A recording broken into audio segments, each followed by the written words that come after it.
Hello friends, welcome back. My name's Ramon. How are you today? Guess what we're doing today? That's right, we are complaining. Just kidding, kind of. But today we're gonna be talking about this specific article I saw on the internet by Glamour Magazine called 6 Skincare Ingredients You're Not Using. This should be. When I first saw this article, I sent it to my boyfriend and I'm like, this would be a great video concept. And then I scrolled down and started reading it because I was like, oh my God, like what skincare ingredients am I not using that I should be? And I realized I've been in this game for so long and I've tried so many products and I obviously I'm obsessed with skincare formulation. These are all ingredients that I have used before, so it's no tea. Basically, this whole article is my gold standard actives video that I did.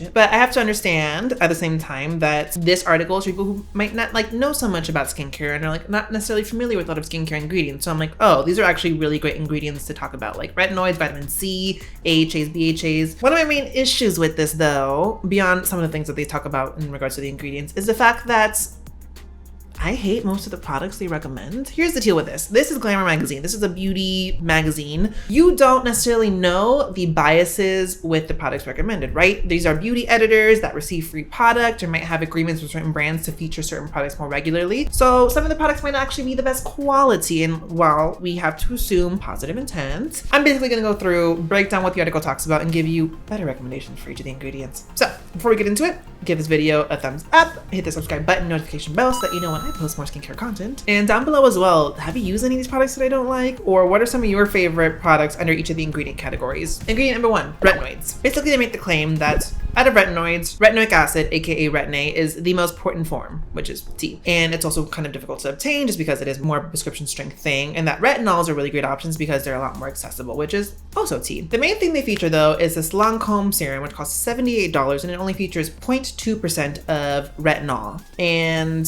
that's really low when you think about it, considering the factors of conversion from retinol to retinoic acid. Retinol is about 20 times weaker than retinoic acid itself. So when you're factoring only 0.2% retinol, once you get through all those conversions, you're like, well, it's really not a lot. So I'm gonna recommend some products that have a much better percentage and a more effective dose of retinol and have better formulations overall. First and foremost, Differin, aka adapalene, which is actually more of a standoff cousin of retinoic acid directly. It's available over the counter now at drugstores and whatnot. CVS even has its own non-branded version of it. With adapalene, it affects more specific retinoid receptors compared to tretinoin. Therefore, adapalene, aka Differin, is a lot more effective for acne treatment. But can I do stuff for dark spots and whatnot? Yeah, for sure. And it's only what, $13? So if you can, recommend getting that one. Other variations though, you have all the Ordinary's retinoids and their gram-active retinoid serums. They're really great intros into getting into retinoids, considering their vehicles are a lot more effective for the skin. Gram-active retinoids feature HPR, which I'm gonna actually mention a couple other products I'm going to mention. HPR is kind of a stand-off to retinoic acid in that it claims that it doesn't require the conversions and it actually stimulates the same kind of receptors. There's not so much proof about that. Studies on that are kind of I have a whole video about retinoids you can check out in my simplified series that kind of gives more tea. But just know, Ordinaries are actually really good to start off with. You also have CeraVe's resurfacing retinol serum, which is CeraVe. On top of CeraVe is just standard skin barrier supporting and repairing system of cholesterol, ceramides, and niacinamide. It's just a really nice moisturizing, hydrating vehicle to have the retinol in. It's also 1% retinol, so much higher than the Lancome and it's much cheaper. And one of Dr. Dre's favorite is the Neutrogena Rapid Wrinkle Repair Regenerating Cream, which is a really great cream moisturizer vehicle that features the accelerated retinol SA, which is kind of their version of an encapsulated retinol. Apparently Neutrogena, which is under Johnson & Johnson, has at least 20 retinol patents to them, which they also pair with hyaluronic acid. And so essentially it's supposed to kind of fortify and strengthen the skin barrier while also having that encapsulated retinol that has more of a time release effect on it. And also has L-ascorbic acid. So you have vitamin C to help kind of boost the brightening benefits of retinol. Again, retinol is a really great ingredient for basically speeding up skin cell turnover, and thus it kind of promotes the building of collagen in the skin, reduces the looks of fine line and wrinkles, brightens the skin. It's one of the gold standard ingredients for a lot of skincare benefits. Definitely agree with including retinoids. I just hate what they recommended. Next on the list, hyaluronic acid, which is an amazing ingredient. Everyone talks about it. Everyone actually should know about hyaluronic acid, but it's one of those ingredients that they claim helps plump the skin. It basically pulls moisture to the surface of the skin, really pumping it up, reducing the appearance of a lot of fine lines, but it also hydrates your skin. It gives you that nice, dewy, supple look. What the article claims beyond that is also that it pairs well with pretty much every other skincare ingredient, and everyone really benefits from having hydrated skin. What I don't agree with is the fact that they say that it's a great moisturizer. Hyaluronic acid is a humectant. What it does, as I mentioned, is basically a humectant. So it pulls hydration and water basically to the surface of the skin, whether that's from internally within the skin or from your environmental surroundings, right? Here's the deal though. Without locking in that hydration, you lose that. It's called transfer and water loss. And through that, you're actually dehydrating your skin more, which causes more damage to your skin. So what you have to consider is having something occlusive over top of that to really lock in that moisture. Another pro with that is that if you have a moisturizer that is also rich in humectants, you're basically providing continuous fuel for that hyaluronic acid in the skin to continuously feed on a really moist environment. So the product they recommend is the L'Oreal Revitalis Derm Intensive Hyaluronic Acid Serum, which is $30. And granted, it has peptide complexes in it as well as vitamin C. At the end of the day, it says a hyaluronic acid serum to me with some boost in it, and to me that doesn't necessarily warrant a $30 price tag. My personal recommendations if you want to include hyaluronic acid in your skincare routine. First and foremost, the Hada Labo Gokyugen Lotion, which is a really great hyaluronic acid rich toner. It has 3 different molecular weights of hyaluronic acid, so it's able to penetrate a lot more deep into the skin and thus benefit the skin plumping from a much deeper skin layer. This one has 3. They have the gold one too that has 5 different molecular weights of hyaluronic acid, so you can really get that boost. But at the end of the day, it's hyaluronic acid. Another skincare product that's similar to this is the Naturi Haramugi Skin Conditioning Gel. This in itself, formulation wise, is the most similar to the L'Oreal one. It's more of a gel moisturizer texture, but it does feature antioxidants, glycerin, and a vitamin C derivative as well. So you can kind of get some of that benefit if you want. At the end of the day, it's just a very nice gel-like hyaluronic acid serum meets moisturizer. For oily skin, it works great by itself. If you have more dry skin, pairing this with another rich moisturizer will give you that combo of like really hydrated, really moisturized skin. Next, we have the Indeed Labs Hyaluron Moisture Serum. And this is from Indeed Labs, which is a really great skincare science company. And essentially they have their hyaluronic acid, which is based off sodium hyaluronic, which is basically the hyaluronic acid ingredient that most of these products actually feature in it, paired with red algae extract. And what that will do is essentially help with skin cell turnover, as well as aiding in the penetration of the hyaluronic acid to make it a lot more effective in hydrating deeper skin layers. It is a bit more of a pricey serum, but I feel like it's doing a little bit more than the L'Oreal one, and it's still a little bit cheaper than the L'Oreal one. And last on this list is the Ordinary's Hyaluronic Acid 2% plus vitamin B5 serum. The Ordinary is going to pop up a lot. It's just a really cost-effective skincare brand that features a lot of these ingredients in very accessible vial versions. And so this serum has hyaluronic acid paired with vitamin B5, aka panthenol, which is another great humectant. As serum, which most of these are serums, you always want to pair it with an occlusive moisturizer so that you're able to lock in the hydration all throughout the day. Next on the list, vitamin C. Here's the tea with vitamin C. It's a great ingredient, it's a great antioxidant, it's great for also generating collagen in the skin, as well as helping to brighten hyperpigmentation or any dark spots on the skin, right? It's also known that the most well-researched, most proven form of vitamin C is L-ascorbic acid. It's also well known it's the most unstable. It oxidizes, it degrades with UV exposure. That's why a lot of times you see it in like really opaque packaging. It's also known that if you add vitamin E and ferulic acid to L-ascorbic acid, it helps to really stabilize and fortify the strength of the serum or the product that it's in. And that's why SkinCeuticals is the recommended product for this. That being said, you are crazy to spend $170 on a vitamin C serum, and Glamour is batshit crazy for recommending this product to their subscribers as well, when there's a lot more effective, a lot of really great vitamin C serums that a fraction of that price. Like, that is insane. Even for half the price, you have the Drunk Elephant vitamin C serum, which is not a personal favorite of mine, but controversially, they're actually in a lot of heat for literally stealing the formulation of this from the SkinCeuticals product that's recommended. So if you want a similar product, hit that one up.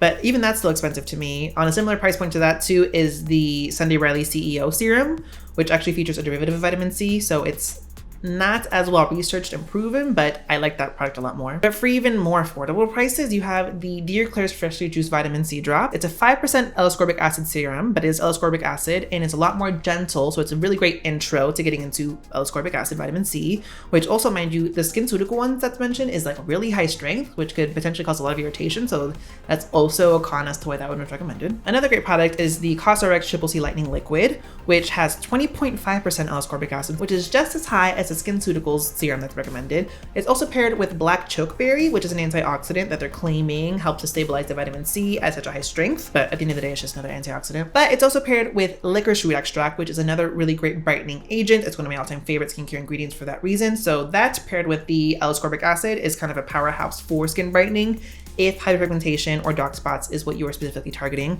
And it also features allantoin. So if you're potentially facing any irritation, the allantoin is going to kind of help to soothe the skin as a result. All that being said, at the end of the day, I will still forever and always recommend make your own vitamin C serum. You can get L-ascorbic acid powder mad cheap online. You can get a big tub. I get mine from iHerb. But with L-ascorbic acid powder, water, and baking soda, you can make a really nice, flexible strength vitamin C serum at home, With the DIY version of this, you can control the strength, the freshness, the potency, and the overall quality of the vitamin C serum that you use.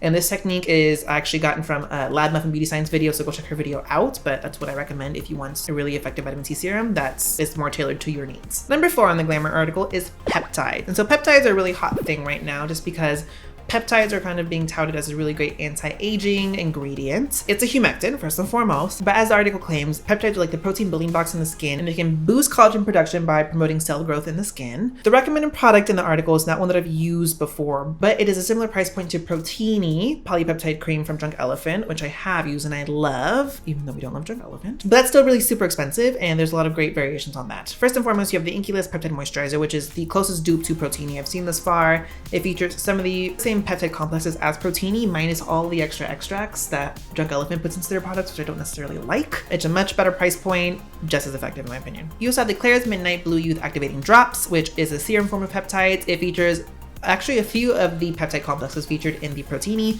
I'm basing everything off Proteini right now. But it also has adenosine, which, as I mentioned, is a great soothing ingredient, but it also helps with the skin's own collagen production, as well as helping to smooth and repair and kind of nourish the skin barrier, which if you have a nice nourished skin barrier, it actually helps to aid in the appearance of like really nice, plump, youthful skin. And again, The Ordinary, you have the Buffet as well as the Matrixyl 10% serums from them. They're both great serums because they both feature elements of the Matrixyl 3000, which is the most sold peptide complex in the world. Do with that information with you? Well, fun fact, one of the same peptide complexes that's in Proteini is actually in the Secret Key Starting Treatment Essence. Well, you know. Peptides potentially have really good benefits for collagen. That being said, I kind of consider them a little bit more effective humectants. If you really just want to boost collagen production and kind of plump up and smooth out fine lines, retinol is your girl. Number 5 on the list is salicylic acid and benzoyl peroxide, and they kind of put these as one category themselves, which the article mentions that they're both great acne fighting ingredients. True. It actually explains that they both work in separate ways. Salicylic acid is lipid soluble, so it's able to actually get into your pores and kind of break down and exfoliate within the pore structure, while benzoyl peroxide as an antibacterial agent specifically targets the Cutibacterium acnes that specifically creates acne. My issue with the article is that it mentions both as a pair, saying it seems a shame to split them up, which makes it seem like you need to put them together in order to create this really great acne fighting combo, which kind of is true, but in reality, I don't recommend pairing them both up, especially in the same skincare routine, especially if you're just starting out using them, because it will vastly increase irritation, redness, peeling. It'll just exacerbate the acne you have going on and can make things a lot worse. So if you're going to do them one at a time, interchangeably with each other, I wouldn't recommend pairing them up right away, right off the bat. I would recommend salicylic acid if you get sporadic acne breakouts, but mainly more so to prevent breakouts and kind of repair your skin afterwards, just because it helps to reduce oil and sebum production. It helps to exfoliate dead skin cells that clog pores to kind of cause acne. The product I recommend is the Clean and Clear Persagel 10, which is actually a really decently affordable product, which is surprising considering everything else. It's a good product. There's other good products as well. What I don't like is that while it mentions salicylic acid and benzoyl peroxide and it says they're different things, it recommends one product which is only benzoyl peroxide without mentioning anything salicylic acid related. So for salicylic acid, I really love the Ordinary Salicylic Acid 2% mask, which also features charcoal and clay to help kind of reduce oil production in the skin. The La Roche-Posay After-Clear Clarifying Solution, which is a really great toner that features salicylic acid and glycolic acid, which we'll mention in seconds, to help treat any congestions you have in the pores and help control acne and oil production that way. And then my all-time favorite, Sonia Riley UFO Clarifying Oil, which is a salicylic acid treatment oil that also features ingredients to help treat and prevent breakouts, as well as brightening, hyperpigmentation, and scarring that results from acne. So it's kind of like a 3-in-1 product. Pricier, but does a lot for me and it works really well for my skin. For benzoyl peroxide, you have the La Roche-Posay After-Clear Benzoyl Peroxide Treatment Gel, which is more of a spot treatment. For benzoyl peroxide, I prefer it more as spot treatments instead of like overall treatments. You have the CeraVe Acne Foaming Cleanser, which is a cleanser that has benzoyl peroxide. If you have a widespread cystic acne breakouts, I recommend this. If you're more spot treating, I don't recommend using this cleanser everywhere just because it could exacerbate dryness in the skin and irritation. And then the Neutrogena On The Spot Acne Treatment, which is a benzoyl peroxide spot treatment similar to the Clean and Clear one that the article mentions. All of these ideally are better price points or are more effective and have better formulations. But I just really want to clarify, salicylic acid and benzoyl peroxide do very different things for acne. pick the product that works best for your needs. Last on the list from them is AHAs, which, thank God, which are used for sloughing off dead skin cells on the surface of the skin. So as a result of that, they really help in kind of reducing texture on your skin and reducing fine lines and wrinkles in the skin, as well as helping to lighten hyperpigmentation and dark spots on the skin because it's exfoliating the surface of your skin, right? They call out specifically glycolic acid by saying that it's the most potent, which I disagree with. I don't like the wording for that, but they do correct themselves by saying it's the smallest of the AHAs, so it can penetrate deeper and thus cause more irritation, and that makes more sense to me. They also call out lactic acid, which is the less irritating cousin of glycolic acid, which don't agree with the wording of that. It's the bigger AHA, so it doesn't penetrate as deep, so it causes less irritation, but it also calls out lactic acid as being a good humectant as well, which is true. They mention Pixie Glow Tonic, which is actually a really great product. It's really cost effective. It's really accessible to people. That's a glycolic acid toner. If you want something similar that could be cheaper, you have both the ordinary and the inky lists glycolic acid toners. Glycolic acid toners, there's not much to say to that. If you want to try lactic acid, the ordinary has lactic acid serums, 5% and 10%. Those are just great serum formulas. You can mix them into other things. If you want more of a high strength situation, you have the ordinary's 30% AHA, 2% BHA, which combines a few different AHAs with salicylic acid, so you get powerhouse surface and pore exfoliation. Don't recommend for frequent use, once every 1 or 2 weeks. These are kind of the products recommended from what they mentioned in the article. If you have really sensitive skin and you still want to focus on surface exfoliation, look into PHAs. All these things that I'm mentioning for AHAs and BHAs, I actually just made a video on for my exfoliating and brightening actives video, card above. Look for that based off different products for different skin types. I actually like call out very specific products and mention what they're best for, but AHAs are really beneficial to the skin. That being said, for all these that are dealing with acne, with surface exfoliation, with fine lines and wrinkles, with brightening, girl, get yourself a retinoid. They're gonna do you a lot of good. And last thing I wanna mention in this video, as I mentioned, the 6 skincare ingredients you should be using, but you aren't. And a lot of these target acne, brightening, fine lines, dark spots, collagen. You know what can solve all that? Wearing sunscreen. And that's what I'm actually really aggravated about. They don't mention sunscreen at all, which I understand sunscreen in itself is kind of opening a whole can of worms. But wearing sunscreen adequately on a daily basis can actually prevent and reduce a lot of these things by itself. Beyond that, you're using a lot of products which are sensitizing your skin, giving your skin a very specific result, which UV damage could actually exacerbate and make worse or completely just like null. Wearing sunscreen is going to be your save as button to make sure all the work you're putting into your skin is actually worth it and isn't being made redundant. So just make sure you're wearing sunscreen. Come on, Glamour, you should have mentioned sunscreen. What the hell? And so with that, those are my corrections to the 6 skincare ingredients you should be using, but you aren't.